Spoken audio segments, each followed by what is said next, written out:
Bueno, betiko moduan, ongietorriak gure bosgarren zuzeneko saiora. Eta betiko moduan, hasiko gara zuen ariketak ikusten.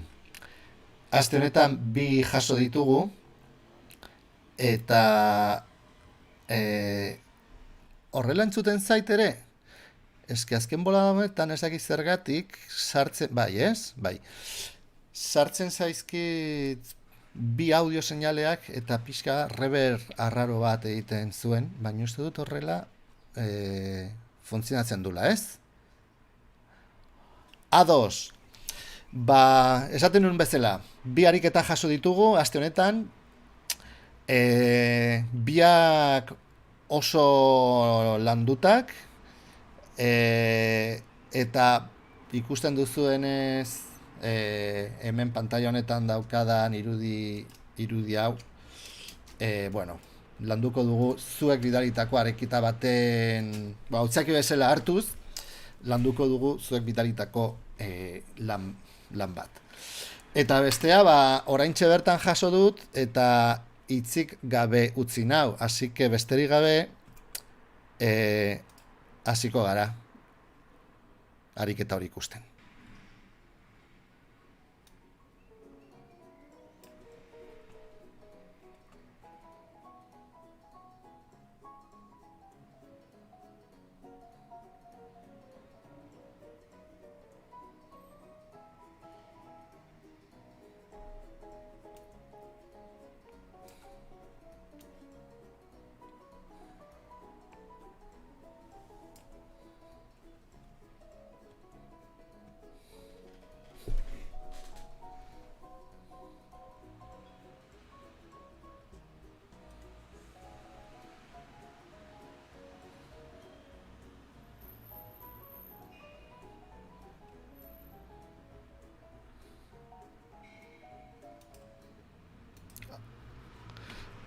Ba...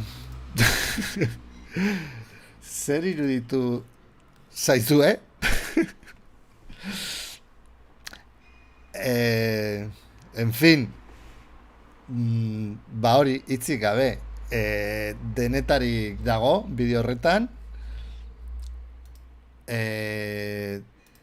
Eske denetarik, eske efektuak, rekorteak, maskarak, ikerketa lana, ze hor fondoan agertzen dien adibidez marrazki hauek neriak dira, dena, bueno, fondo hori ez dakit, dago hori, komposizio lan ikaragarria. Denak nik egina esaten du, bai, baina animazioa zurea da, eta konposaketa zurea da. Eta, bueno, askoz aurrerago ikusi behar ditugun gauzak ari zara erabiltzen.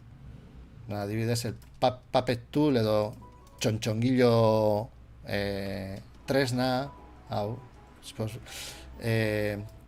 filtro asko erabili dituzu, ondulazioak egiteko, zarata sartu diozu hori aintzinako rollo emateko, tipografiak, fondo hauek, en fin, hemen lan asko dago, Flickr, bai, argazkiak ere, ja, ni ez naiz ez da gogoratzen. Eta hau dago, hemen puppet tool erabili duzu, ez? Animazio hauek egiteko, hori ikusiko ditugu, aurrerago, askoz aurrerago. Bueno, hori, eskerrik asko hartu duzun lanagatik. Tremendo.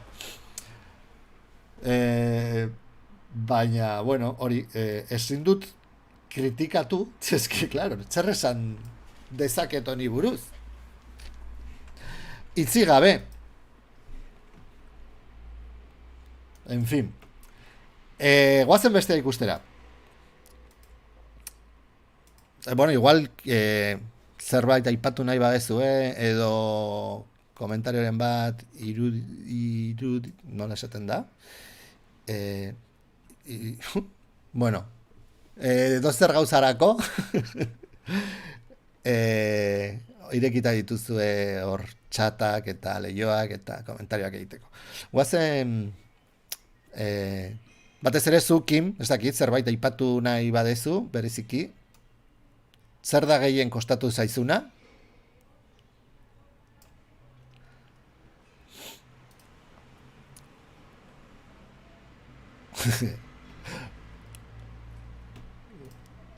Dena, vale, pues dena. Guazen bestarik eta ikustera. Hemen pixkat beldur naiz, abisatu behar dizuet, e, jo, gaur goizean egin duzu momentutxo horrela plak, inspirazio momentu batean, pues baia, zorionak. E, ez dakit, ze hau pelikula, Telma y Luis pelikulatik hartutako sekuentzia bada, zatitxo bada, eta espero dut YouTube emisioa mostu ez izatea, eskubideen arazoak direla, eta baina baina, bueno, guazten ikustera, nik uste dut, zatitu dut, egin dut pixka bat laburragoa, ze sekuentzia osoa zegoen hasiera bidalitako montaian, eta bakarrik bukaera, interesgarriena bukaeran dagolako, ipineko dugu. A ber, nola portatzen den YouTube.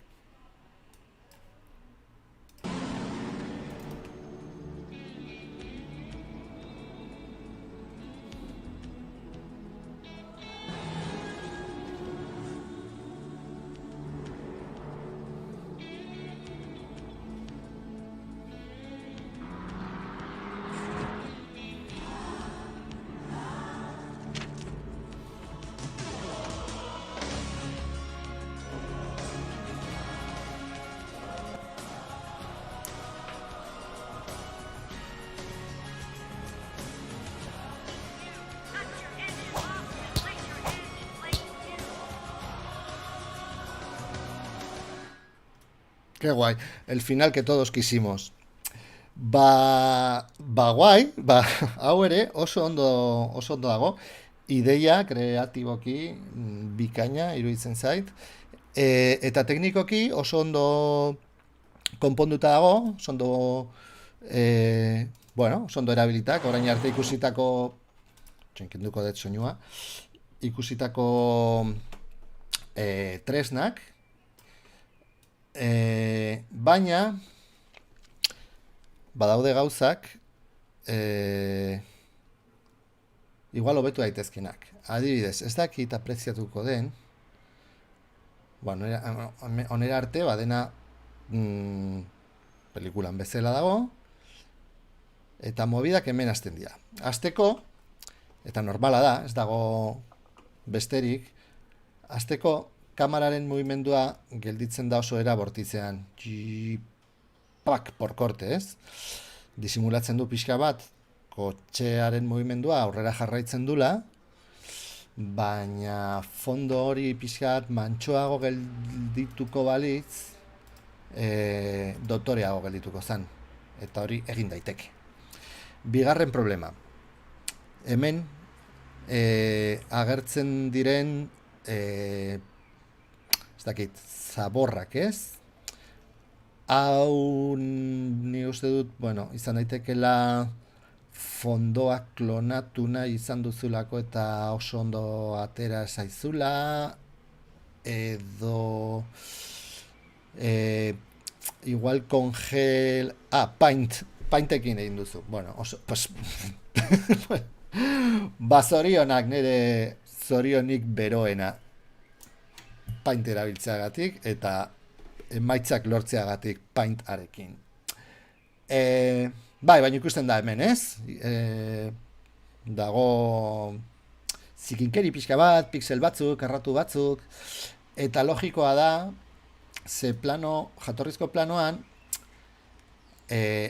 ateratzen den kea edo bai, ez dakit, zikinkeri hau, ez, hautsa kea baino, hauts horrek zikintzen digu asko irudia eta gero rekortea egin alizateko eta kotxaren mugimendua ondo integratzeko, hemen film honetan ikusten da nola hemen ja mosketa puntua dago eta bai, eta hemen ere pixat nik uste dut problema handiena hautsa dela. E, Pentsatuta neukan gaur beste gauza batekin hastea, baino ariketa hau ikusi dudanean esan dut, jo, hau erronka bat izan daiteke eta gauza asko ikusiko ditugu, e, ariketa hau hobetzen edo hobetuko bagenu. Eta errepikatzen dut oso ondo dagola, Baina daude gauza batzuk, hobetu daitezkeak. Eta adibidez, naiz eta behar berri askoaz izan, imaginatu hauts guzti hau kendu nahi dugula iruditik. Nola egingo genuke hain printzipioz horrela begibistan hain imposible, ezinezkoa den gauza bat egitea. Egin daiteke. Nik beti esaten dut, denborarekin dena egin daitekela. Denbora eta askotan diruarekin ere. After Effectsen diot. Vale, eta, bueno, eskuaren mugimendua ere, bueno, hau, inkluso ikusten da hemen, marka de agua hau, interneten, bueno, hau ez da inolako problemarik, baina interneten badaude, nik momentutxo batean aurkitu dut horrela, esku bat, sin marka de agua, eta posizio berdintxu batean. Baina, bueno, hori txikikeri bat da. Hortxe okago. Orduan, guazen astera, nola kenduko genuke plano honen hautsa. Eta horretarako, ni pixka bat hemen landu dut proiektu bat, baino dena ondo egiteko, eske badaude prozesu batzuk oso luzeak direnak, eta, karo, hau grabatutako bideo bat izango balitz, kamera rapidan jarriko nuke. Baino, zuzeneko batean, hasiko banintz maskarak egiten fotograma, juten zaigu ordua, eta ez dugu ez da 2 segundu landu. Orduan, bueno, hasiko naiz beste komposizio batekin, Ariketa, Telma eta Luis. Emisioa ez da moztu, así que, bueno, YouTube momentuz ez digu tokerik eman. Hau da, pelikulatik hartutako sekuentzia, hau ez da bidalitako fotograma, osea, bidalitako bideoa, baizik eta pelikularen bukaera. Eta egingo duguna da, bukaerara joango gara, beti bezala, bukaera ikusteko, osea, bukaerara juteko, edo arratoiarekin desplazatzen dugu timelinea eta aurrera egiten dugu, edo nahi dugu puntuan jartzen gea, eta nik dakit klip honen bukaerara joan behar garela, eskubiko kortxetean sakatuz, hemen, bukaeran gaude. Hori beti, eta esango ditudan atajo guztiak, dia inglesezko teklatuan eta programaren inglesezko bertsiorako. Bilatu behar da, bakoitzak ze teklatua daukan, ze bertsioa daukan, eta ze bide laburrak dauden zuen bertsioetarako. Horreko guztia zaigu interesatzen, así que utziko dugu, moztuko dugu hemen, alt gehi eskerreko kortxeteak mosketan ematen dio, hau da, jartzen digu kliparen inpuntua timelineen gauden lekuan, eta venga, hasierara eramango dugu. Hemen txegaude. Kenduko diot soinua kentzeko, hemen ikusten duzuen bozgorailu ikurra daukan botoitxonetan sakatu behar da. Bestela, prebioari ematen diodan bakoitzean entzungo genuke musika eta erotuko ginateke.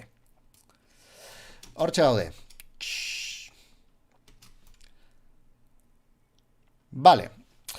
E, hau dena, After Effectsen bertan egin daiteke, baino erresago izango da, e, niretzat behintzat, pixka bat Photoshopen lantzea. Aunque igual animatzen, bueno, egingo dugu. Esango dizut pixkat nola egiten dudan nik, ez du zergatikan izan beharrerarik zuzenena, zekara bakoitzak ahal duen moduan edo nahi duen moduan egiten du, eta gero esplikatuko dizuet After Effectsen bertan, prozesu guzti hau egin daiteke After Effectsetik atera gabe, baino niri erresago egiten zait prozesuaren pixka bat, tartetxo bat edo zatitxo bat Photoshopen egitea. Vale. Bueno, mentxe daukagu. Salto hau.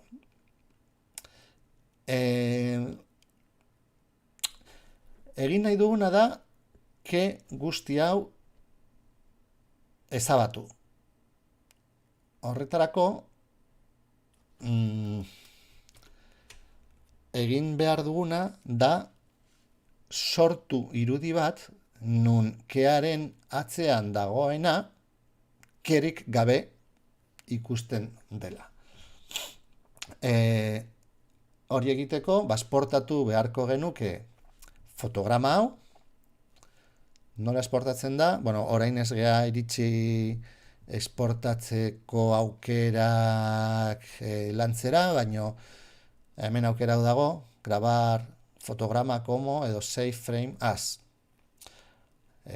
Artxibo bat balitz bezala, eta irekitzen zaigu lehiotxo hau, nun hemen tamaina. Uste badugu ezaugarri, orain dauzkagun ezaugarriekin, aterako digu hementxe previsualizazioan daukagun konfigurazioan. Hau da, kalitatea erdira baldin badaukagu, erdira aterako luke fotograma hori. Hemen ere tamaina txikiago baldin badaukagu, txikiago aterako. Horregatik, arazoak kentzeko, hoberena gezi honetan jartzea eta aukerarik onenak sakatzea da. Horrela, bermatzen dugu beti tamaina eta kalitatea handienean aterako digula. Photoshop izan daiteke, edo beste edozein formatoan, un JPG, edo zein TGA, eta bar. Gu Photoshopen landuko dugunez, Photoshop formatua utziko dugu, baina beste edozein formatua izan daiteke. Eta hemen izena eta nun. Hemen dauzkat daukat karpeta erabakita, fotograma, Tetael, Telma y Luis. Hor dago. Renderrari ematen diot, piribi egiten du, eta horrek esan nahi du, atera digula. Joaten gara, fotograma hori grabatu dugun lekura, eta Photoshopean irekitzen dugu. Hemen eskua neukan, eskua kentuko dut. Gauza bat, konturatu naiz lehen konposizioa egiterakoan, ari nintzen ikusten, ez? Bideoaren ertzak hemen nituela, eta konposizioa handiagoa zela. Ari nintzen esaten, bueno, pixka bat zabalagoa izango da, baina hori ikusten dut, atzera joaten bagara, ikusi ze tamaina daukagu. Hau, honek esan nahi du, daukagu a 4K. 4K-ko komposizio bat daukagu. 4.000 eta piko, bider 2.000 eta piko. Txikitzeko, begiratzen dugu ze tamaina daukagu bideoan, 1200, pues egiten dugu. Erabakitzen dugu, ariketa izena daukan komposizioa, eta eskuz ematen diogu bere tamaina. Beste aukera horrela bizitza gehiegi konplikatu gabe, borratu dezakegu konposizio hori, zebere tamaina ez zaigu interesatzen, eta kliparen ezaugarriak automatikoki hartzeko sortzen ari garen konposizioa egin dezakegu, daukat hemen lehiotxo bat estaltzen digula pixkat, baina truko, arrastratzen dugu klipa botoitxonen gainean, sekuentziaren botoiaren gainean, eta punk, automatikoki hartzen du kliparen izena,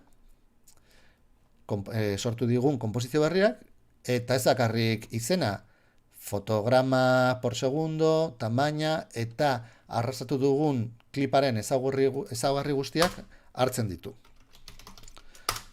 Deituko diogu ariketa, beti bezala, enterra sakatuz, izenak aldatu daitezke. Eta, berriro joaten gea, bukaerako plano horretara. Orain bai, bere behar dugun tamainan, konposizioa daukagu behar dugun tamaina horretan, eta exportatuko dugu, lehen egin dugun bezala, same frame, file, ez dakit orain nun, hementxe. Eskutatu zait, lehioa emisiorako daukadan programa edozein gauzaren gainean agertzen zait, eta justu bere atzean zegoen lehiotxa hau. Lehen egin duguna, best settings, eta ariketa fotograma Telma Luis. Zapaltzen dugu, gainean grabatuko dugu, eta render. Piribi, grabatu digu, eta orain bai, automatikoki aktualizatzen zaigu Photoshopeko artxiboa. Orain zer egin beharko genuke? Hori, sortu, hemen atzean daukagun montaña, egingo dut konprobazio bat, ea tamaina egokia den, dena ondo dago. Hemen atzean daukagun montaña hau, klonatzeko tresna erabiltzen, hemen sakatzen dut tresna horretan, eta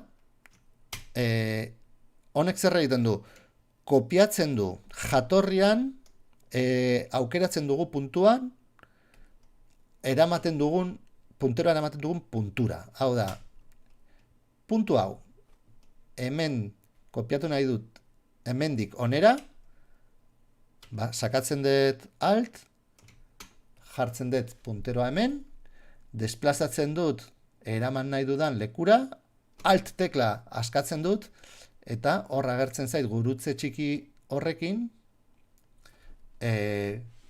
egingo dit klonatze hori.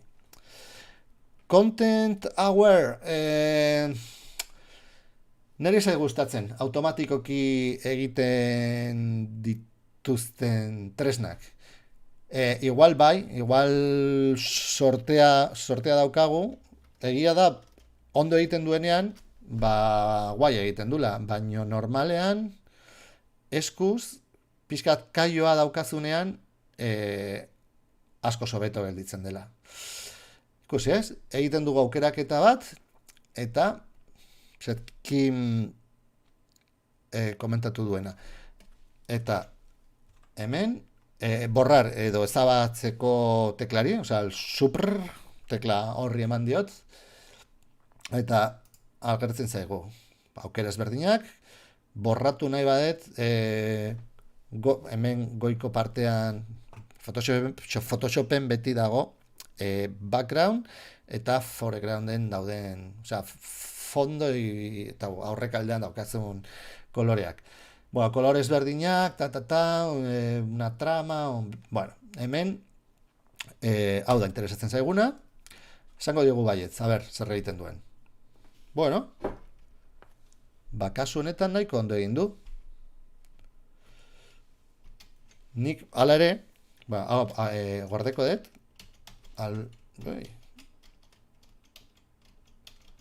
gordeko dut. Vale, kasu honetan oso ondokin balio zaigu. Baino egia da kasu askotan ez dula ondo egiten.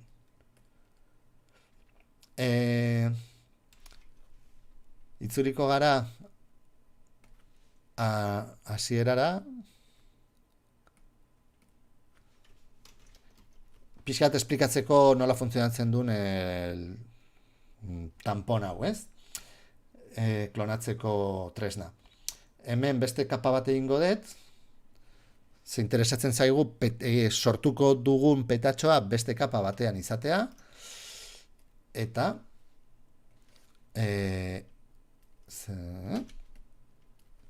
zergatik ez dit egiten. Hemen aukeratuta daukadalako bakarrik aukeratuta daukadan kapa erabiltzea, baina nik nahi dut beste kapa baten informazioa kapa horretan pegatzea. Bueno, hau ere nahiko erresa da. Horrela testura nahiko abstraktuak direnez, ez duzu zergatikan prezisio oso handia izan behar. Praktikamente kopiatzen duzun guztia balio du.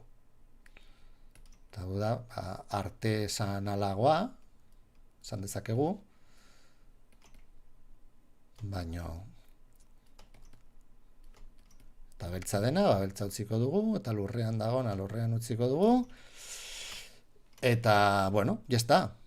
Ikusten duzu ere, sistema hau ez dela bat ere komplikatua. Así que bi aukerak oso ondo. Eskerrik asko Kim aportazioagatik, ze kasu honetan automatikoki oso ondo egin du. Orain ze gertatzen da? Daukagula itzaliko dut beko kapa, eta egin dudan petatxoa horrela da.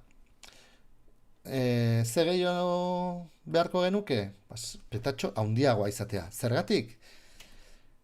Kontuan hartu, kotxea salto egiten duenean, hautsa botatzen du, hemendik. Orduan, irudi honetan hautsa ikusten ez denez, nik hartuko nuke, por seguridad, pixka bat guzti hau, eta hemen, horrela, gutxi gora bera,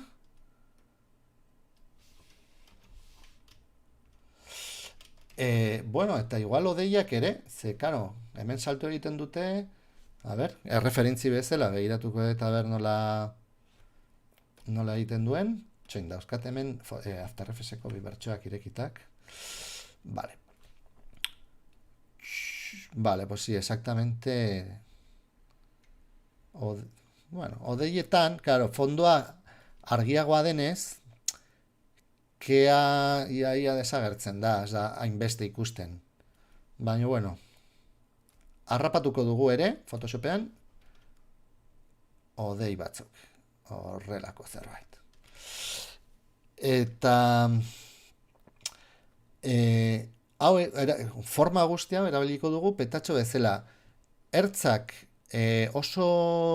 mosketa oso agerian ez egoteko, komenigarria da difuminau pixka bat sartzea ertzetan. Horretarako modifikatzen ditugu ertzak, eta mango diogu zazpi, adibidez. Hau horrela ez da ondo ikusten, baina joaten bagara Q teklari emanez, hemen maskaratuta dagona ikusten da.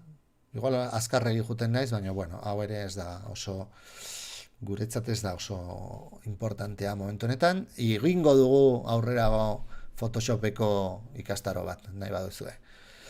Orduan, hemen geunden, selekzion, modifikar, eta difumino hori ari ginen sartzen. Ikusten duzu ez, orain, ja mosketa ez da hain zorrotza, dago difuminatuta. Kopiatzen dugu beste kapa batean, egin dezakegu copy-paste, edo erresago Ctrl J automatikoki sortzen dit kapa bat aukeratuta daukagun irudiaren zatiarekin. Bueno, hemen daukagu petatxoa. Fotograma del May Luis. Gorde, PSD, osea Photoshop formatu bezala. Photoshop formatua oso ondo eramaten da After Effectsarekin. Osea, oso kompatibliak dira. Claro, biak dira Adobekoak. Vale, hemendik atera dugu petatxoaren irudia. Importantea da irudi horren, osea, fotograma horren gainean pegatzea. Importatzen dugu. Kasu honetan kapak ez zaizkigu interesatzen zaigu material bezala importatzea, ez de komposizio bezala, goratzen zeate ez. Eta pegatzen dugu. Ikusi duzue? Hau da, daukagun petatxoa, eta hau da, daukagun irudia. Zapaldu dugu kotxea eta hautsa. Orain, zer egin beharko genuke? Kamera mugimendu bat dago, eta gure irudia fijoa da. Orduan petatxoa bere lekuan gelditzen zaigu. Kameraren mugimendua replikatzeko edo jarraitzeko trakeo bat egin behar dugu. Zer da trakeoa? Bueno, hemen Window Tracker da, hemen agertzen zaigu tresna hau. Gauza asko egin daitezke tresna honekin, kamarak trakeatzea, estabilizazioak egitea, eta bar, baina kasu honetan interesatzen zaigu mugimendua trakeatzea. Mugimendua trakeatzeko ematen diogu eta sortzen digu punto de mira bat. Kasu honetan nola ez dago rotazio mugimendurik eta ez dago zoom edo eskala mugimendurik, utziko dugu bakarrik posizioa trakeatzeko. Gerturatuko gara, eta hemen oso importantea da ze punto de tracking edo ze tracking puntua aukeratzen duzue. Barruko laukitxoa hartzen du trakeatu behar duen forma, eta kanpoko laukitxoa da fotograma batetik bestera mugituko den distantzia kalkulatzen duena. Hau da, kasu honetan mugimendua nahiko poliki dijoa, eta nahiko kontinua da. Baino demagun kamera al hombro dela, kasu horretan mugimendua fotograma batetik bestera handiago izango litzateke, eta laukitxo hau zabaldu beharko genuke. Aldi berean, puntu oso txiki bat trakeatu nahi baduzue, barruko karratua txikiago egin beharko zenukete. Guri interesatzen zaigu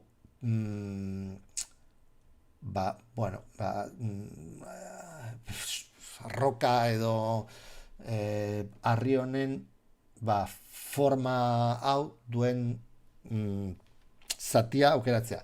Aukeratu genezakeen beste zati bat mugimendu osoan zehar mantentzen dena. Hemen argia ematen dion zati honetan ere, edo beste edozein lekuan.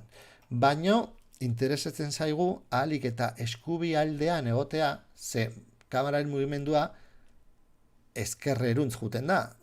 Eta iritsiko da momentu bat, non, ikusi, hemen igual arazoak ditugu, ze dago momentu bat, non gurpila irudi horren gainean pasatzen dena, igual liatzen da, ikusiko dugu.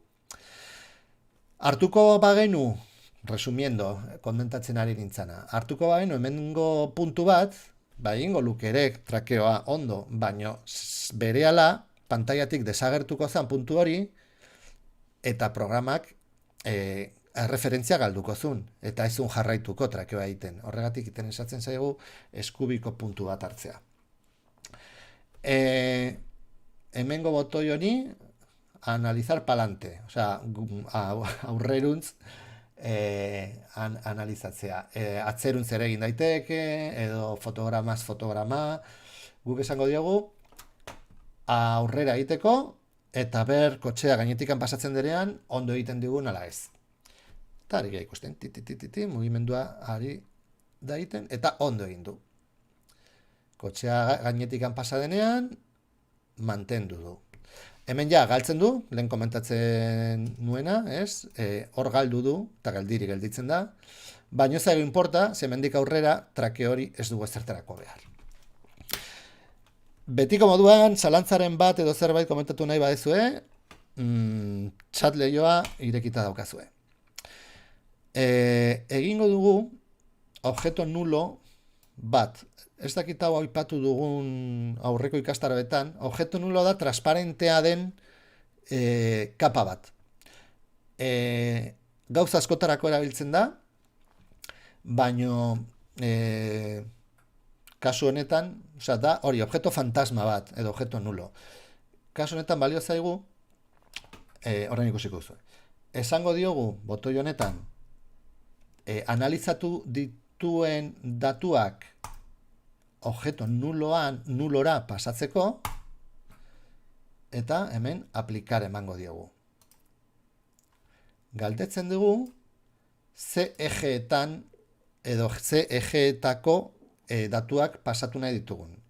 Horizontala eta vertikala, bakarrik horizontala edo bakarrik vertikala. Kasu honetan, nola kamera mugitzen da gora eta bera eta eskubitik eskerrera, edo alderantziz, X eta Y interesatzen zaigu.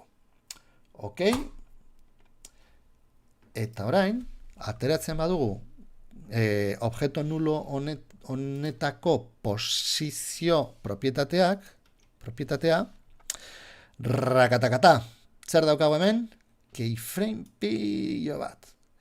Hau da, itzuli du trakeatu dituen datu guztiak, fotograma bakoitzeko datuak, objeto nulo honetara. Objeto nulo naiz eta ikustezina izan, erakusten digu laukitxo honekin, edo laukitxo honetan, nun dagoen, ez? Eta ikusten dugu, ainguraketa puntua hemen daukala, eta sortu dituen ibilbidearen keyframe guztiak. Mogitzen da, juten da, araño. Eta hemen ja, geldituta geratzen da.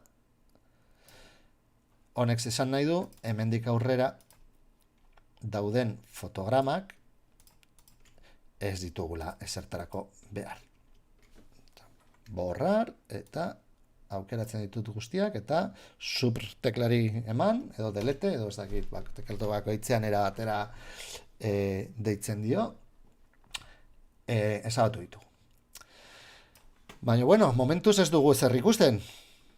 Jatorrizko irudiak ditugu. Orduan, pizten dugu daukagun petatxoa, hauxe, kenduko dugu fondoa, hobeto ikusteko. Eta orain magia iristen da.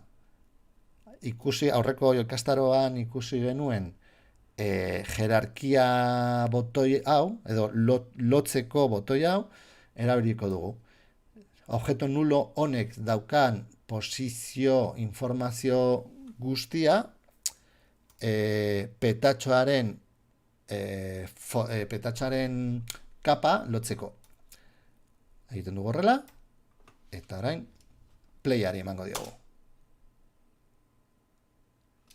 Eta joan egin zaigu, desagertu zaigu kea, eta karo, petatxoa onaino iristen denez, kotxe fantasma daukagu hor goitik agertzen.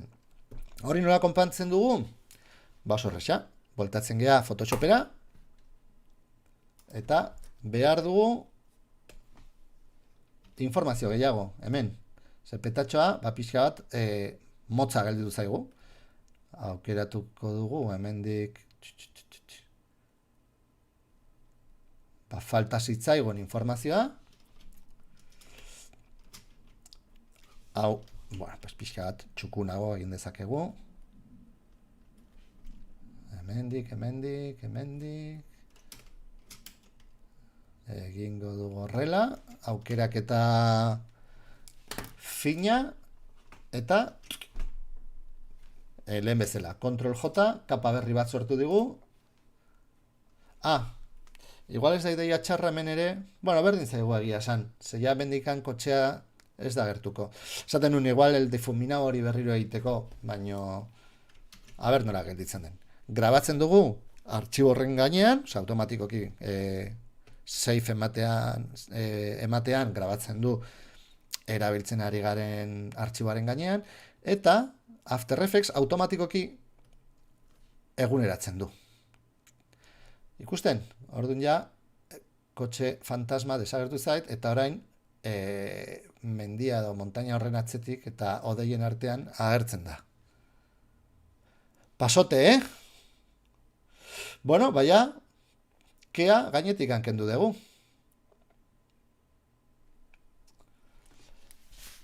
Baina, ze problema daukagu orain? Kotxea nahi dugula. Kotxea nahi dugula montainaren aurrean. Eta nola egin dezakegu hori? Oso erresa. Oso erresa, baino lan asko eskatzen du. Hartuko dugu jatorrizko bideoa, duplikatzen dugu, betiko moduan Ctrl D, gora eramaten dugu, ze ikusi nahi dugu gainetikan, orain daukagu jatorrizko bideoa kapa guztien gainean. Orduan, playari ematen badiogu, ikusten dugu bideo normala. Gaude zapaltzen egin dugun guztia. Baina zer nahi dugu? Nahi dugu kotxea rekortatu. Kotxea rekortatzeko luparen tajo de teclado labur bidea da Z, beti programa guztietan bezala, Z. Orain egingo duguna da kotxea rotoskopiatzea, famosa rotoskopia.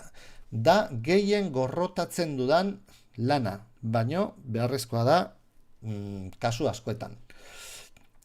Horretarako, maskara bat sortuko dugu, kotxearen silueta jarraituz. Hasiko gara hemendik, un puntito, beste ertz bat hemendik, eta horrela, poliki-poliki, joango gara, kotxearen silueta edo kontornoa markatuz. Hemen,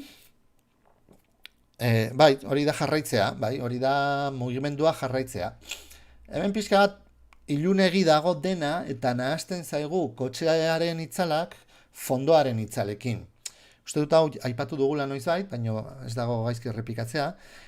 Hemen daukagun tresna honekin argitasun gehiago edo gutxiago eman dezakegu. Hau da, argitasun eman edo iluntasuna eman edo argitasuna kendu. Hau, aurrera mugitzen badugu, brilloa edo argitasuna irabazten du irudiak. Eta honek laguntzen digu jakiteko jarraitu behar dugun ertzak nun dauden. Hemen dago gurpila, hemen dago kotxearen beko partea, eta hemen beste gurpila. Kasu honetan, botoitxo honi emanez, anulatzen dugu efektu hori. Bale, egin dugu. Sortu dugu maskara bat, kotxea inguratzen. Maskara honi keyframe bat emango diogu. Baina zer gertatzen zaigu? Aurreratzen badugu bideoa, kotxea maskaratik alde egiten zaigu. Orduan, aukera ezberdina daude rotoskopia egiteko. Ez da beti fotograma egin behar, bestela da txinatar tortura bat. Baina, bueno, adibidez, fotograma guztiak aukeratzen baditugu, maskararenak, dinot, eta bere lekuan jartzen badugu, modifikazio edo aldaketa gutxi batzuk eginez, badaukagu hori ez, maskararen edo kotxearen siluetaren hori kontornoa.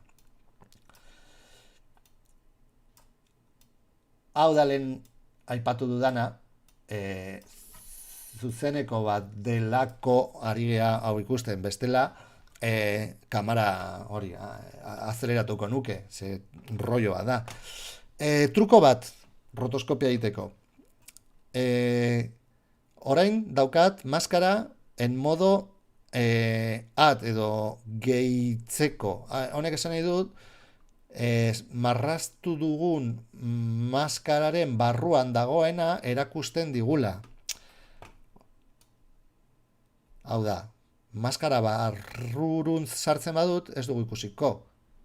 Eta kanpora ateratzen badugu, bakarri ikusten da, maskararen kontornoaren barruan dauden elementuak.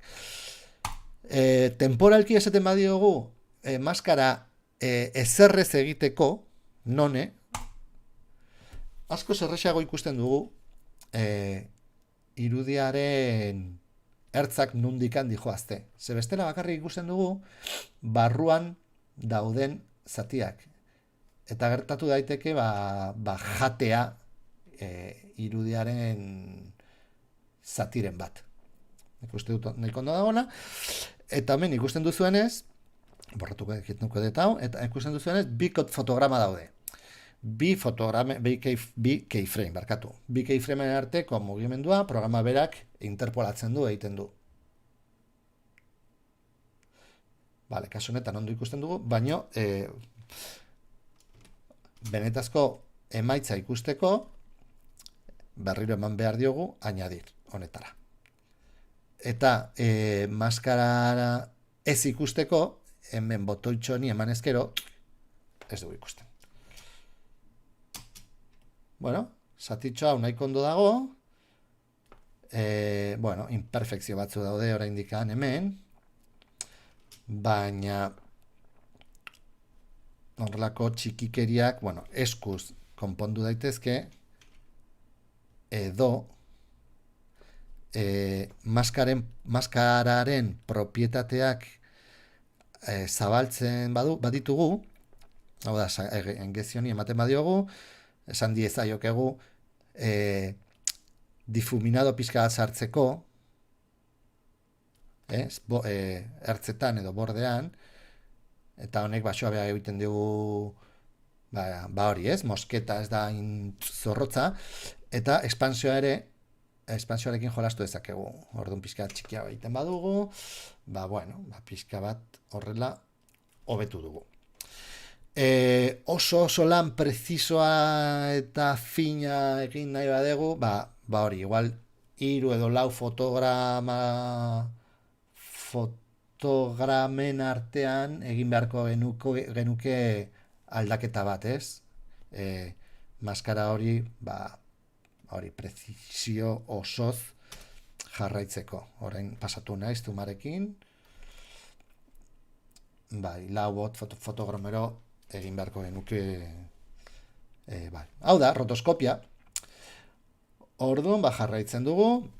Hau egina daukat, aurretikan prestatu dudan proiektuan. Erakutsiko dizuet,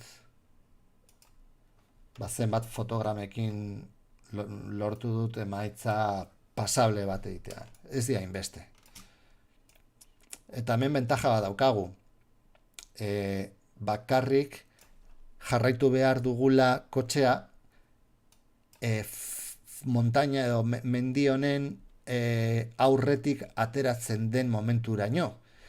Zeia fondoa argiagoa denean, kea ez da inbeste ikusten. Orduan, kapau momentu honetaraino jarrita dago, eta hemen mozten da, hau da kotxearen kapa, hemen mozten da, eta ja bideo normalera bueltatzen gara. Bai? Baina lortu dugu, nahi genuena. Kea ezabatu dugu.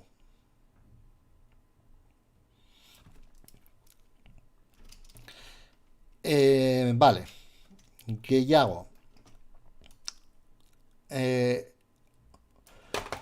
orain, konponduko dugu, lehen esan dugun kamararen mugimenduaren, bueno, ikusi, hau ondo usteko, guzti hori egin beharrean, kopiatuko dut proiektu honen, osea, konposizio honen kapa hori, eta gure konposizioan pegatuko dut. Eta borratuko dut gu geneukana.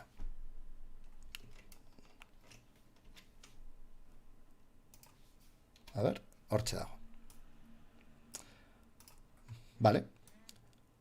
Ulertu da egin dudana? Bai, ez? Osea, kopiari pegar, baina kapen artean ere egin daiteke.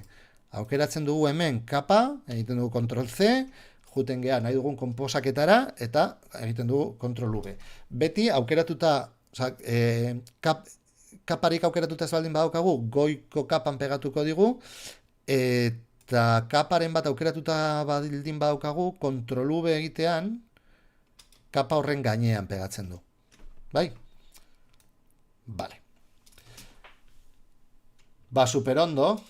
Ba, haukagu hau, gero ikusiko dugu, ez dut uste denbora emango digunik nola esaten da, tapakubo hau borratzeko, baina, bueno, hau ariketa bezala, igual, polita izan daiteke ere, azkenean ere, kamera mugitzen da, ez da erresa, Osea, ariketa polita izan daiteke, tapakubo, zateratzen zait tapakubo hori borratzea. Vale. Lehen aipatu dugun problema, kamera oso era bortitzean gelditzen dela, konpontuko dugu orain. Baita ere, pelikula bukatzen da fondido blanko batekin, ikusi, gelditu zaigu hor menditxoaren zati bat. Ze, klaro, tapakubo, bai, hori esan dut.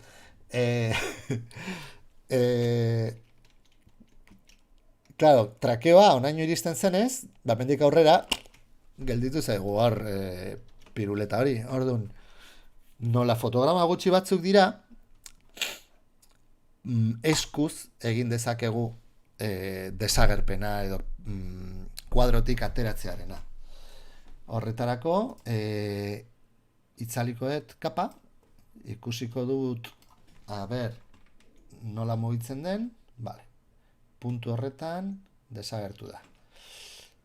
Piztu bet berriz ere, eta nik askotan egiten dudana da transparentzia jeitsi, kapa horren transparentzia, eta horrela badakin noraino junden, eta hau eskuz, era oso errez batean egin daiteke. Venga, mugitzen dut onaino, badakit onaino iritsi zarela,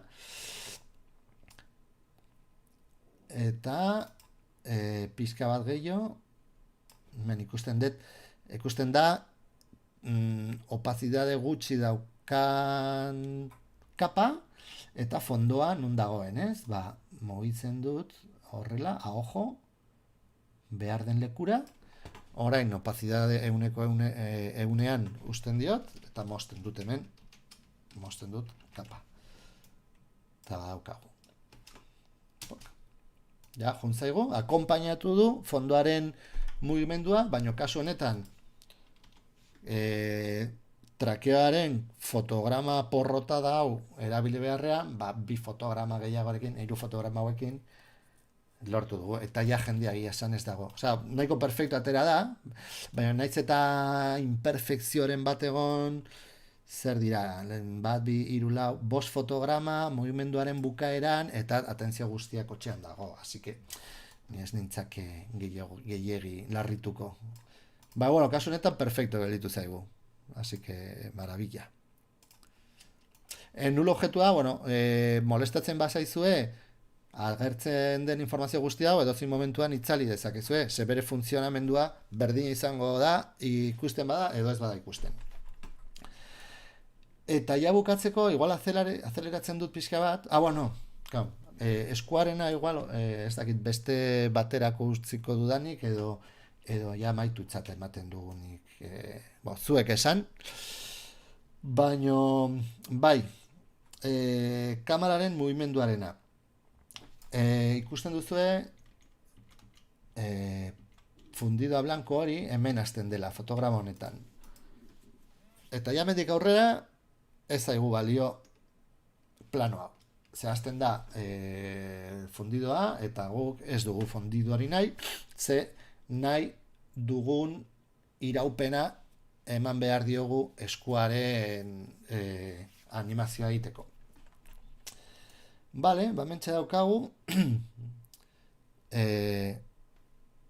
vale, onaino animazioa, duplikatuko dut kapa, eta truko bat egingo dut.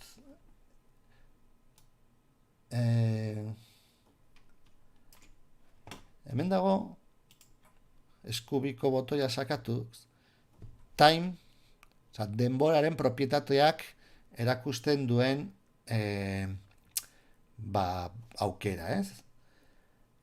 Eta hau, el time remapping, usten dugu azelero bueno, abiadurarekin jolastea.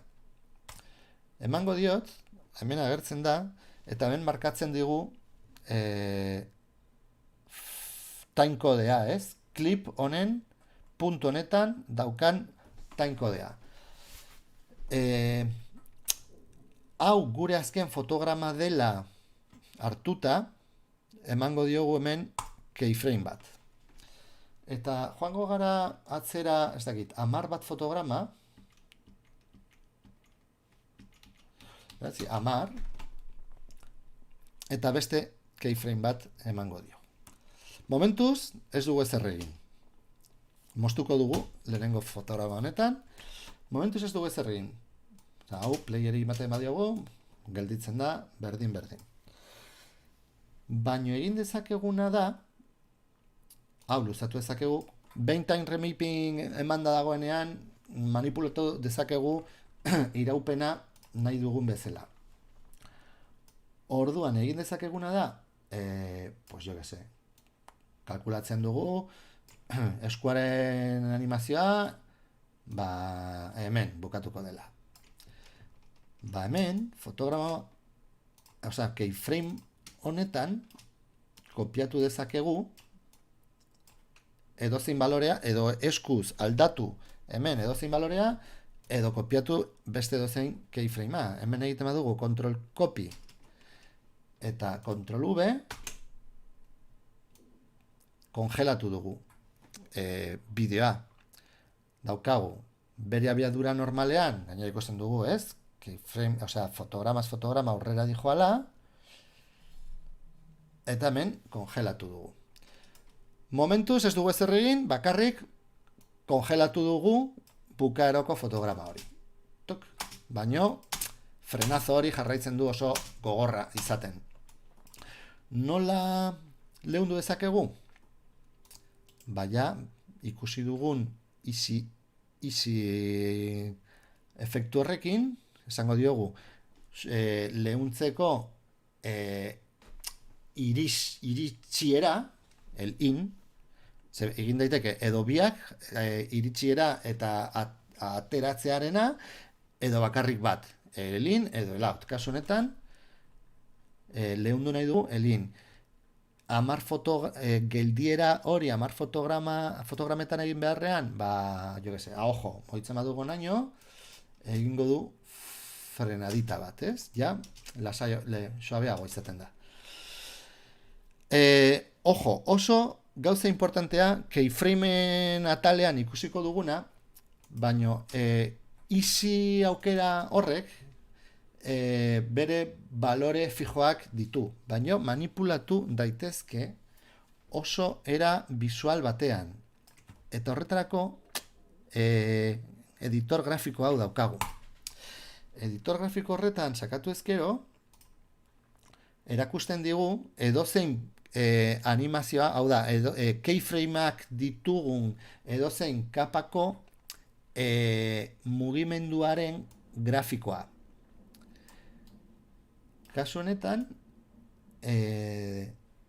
daukagu keyframe hau eta keyframe hau. Mugimendua suabeago egiteko, tiratu dezakegu tiradore honetatik, eta igual gehiegi, orain. Baino hasierako keyframe honetako hasierako abiadura, maravilloso, bai? Hasierako abiadura mantentzen du, baino bukaerakoa jouten da poliki, hemen visualki ikusten den bezala, leunago edo astiroago edo mantxoago izaten.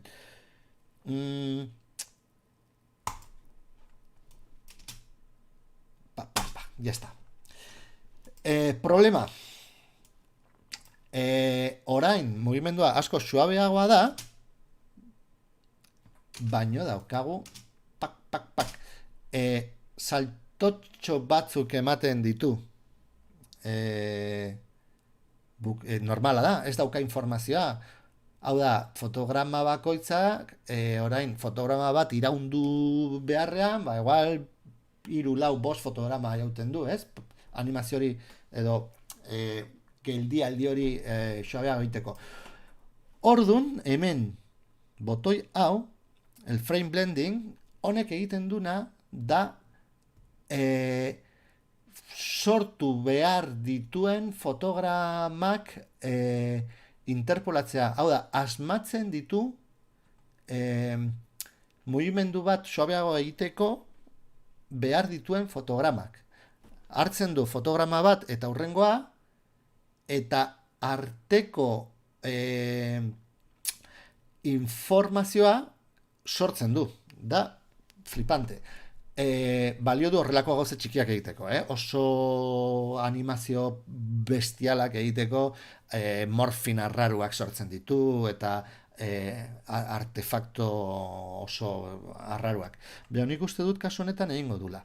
Horretarako hau sakatuta egon behar da, eta nahi dugun kapan, hemen ikusten duzu ikono edo ikurra berdina, nahi dugun kapan, hori sortzea. Interpolatu hori da, eta orain, guazen ikustera, aber nola egiten duen. Bai? Dago, super suave. Ba, hau da, nahi genuena. Egiten du tiron bat, eta konturatu naiz, egitean, hemen editore grafikoa erabiltzean, handitzen badugu, hemen egiten du goraka, mugimendu pixka bat goraka egiten du, ez? Horrela usten badugu, ez du aceleron hori egingo. Ya está.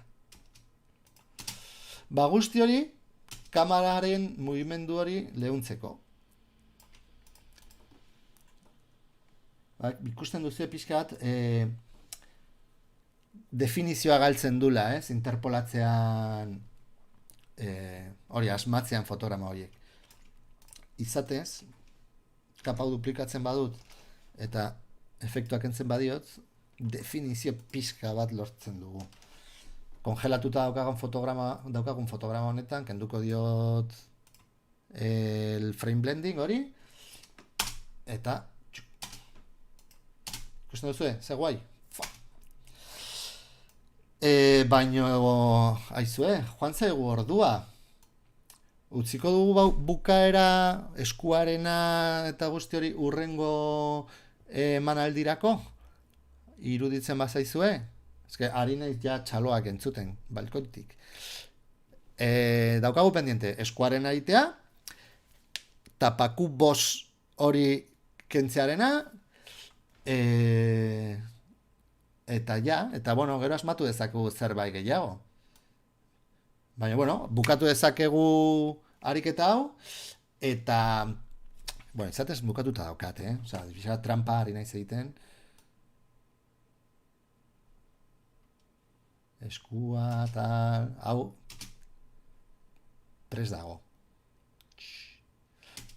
Bukatu gabe, oza, finago ere egin daiteke.